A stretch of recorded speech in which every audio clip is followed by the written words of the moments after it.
A wall of flame shoots from the ground along Springwood Road. It all started with a lightning bolt striking a natural gas regulator station in front of the Ore Valley Elementary School. It shook the whole neighborhood. It was just one large boom. The whole neighborhood shook. And next thing you saw the flames up here. Jim Phipps snapped pictures of the fire and of his neighbor's home. He says the lightning strike set it on fire too. The smoke was coming out underneath the eaves. Firefighters took care of the house fire, but they could not confirm lightning was the cause. Workers in a nearby warehouse heard the blast too. It's awesome. It's unbelievable to stand here and watch it burn. And burn it did for about 5 hours until the gas company shut down the natural gas supply and firefighters moved in with hoses. They had to dig down, find the pipe, and then squeeze the pipe shut, and obviously the fire went out. With the fire out, about 400 Columbia Gas customers were without service, and road closures caused delays in the Dallastown School District. Neighbors say it's a small price to pay. I'm just glad everybody is safe and no one was hurt. That's when I started hearing grunting and growling and just pulling at the back of my head, pulling the hair out. Rich Moyer let his dog out on Monday morning. He had no idea that a black bear was right behind. In seconds, Rich is face to face with a 200-pound bear in his living room. The bear attacks.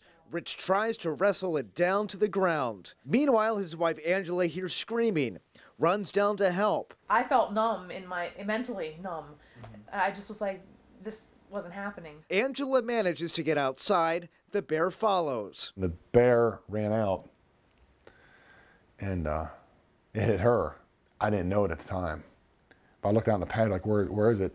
She's laying on a patio and this bear's on top of her. Rich runs to save his wife and tries to beat the bear down. Wounds so deep, they punctured his chest and upper arms. Scratches to his back and nearly 70 staples and stitches to the head. While the ordeal is over, Rich sits in his living room Tuesday morning, wondering. Kind of gives me an eerie feeling, you know. Then you think crazy stuff like, another one's come and break through the door and finish what he started. When it's dark out last night and all our friends, everyone left, and I look at that back door and it's dark, it's just like, kind of gives me an eerie feeling.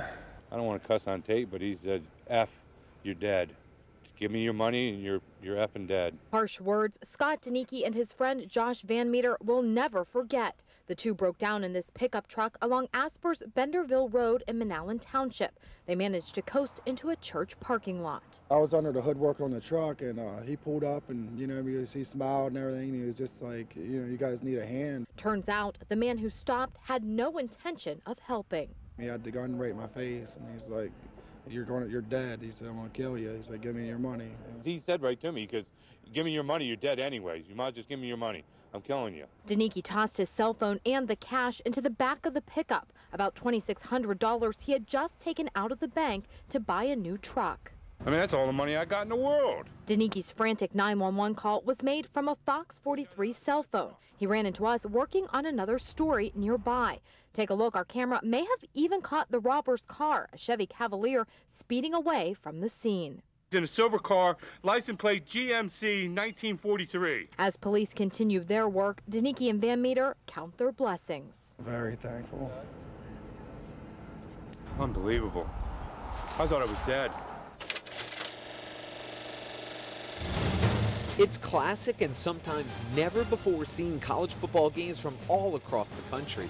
The footage, the cornerstone of a Cumberland County business, making memories. It's more than just a game, it's the people that played it, it's your memories. For Willie Roman and footballvideos.com, the concept is simple, helping ex-players find old game footage to relive some of those great moments. I know there's guys out there that really want to see these games. With over 600 Division I, II, and III schools in the entire country, finding these games, no small task. In 22 years of business, Roman collecting over 50,000 games dating back to as early as 1905. This stuff is dying, and my job is to try to save them, collect them, organize them, preserve them, and market them. Footballvideos.com entering into agreements with over 100 schools trading old game footage in return for a portion of the proceeds. Willie Roman needing to take some old formats like VHS, M2, and even film, putting them to DVD and online. We dig it out, bring it over to the transfer machine, transfer it, burn them, and ship them. Besides former players, about 30% of the business coming from avid college football fans. People looking for famous plays like this one. Doug Flutie and Boston College against Miami, 1984. This play to win it. This is one-of-a-kind ground footage. You buy the videos, you go back in time, get a spot on the top of the press box and watch the action every single play as if you were there. Although footballvideos.com already has the largest collection of college football games in the world, Willie Roman saying he thinks he's only scratched the surface. We're halfway there. Real happy with what I've done, but there's so much more to do.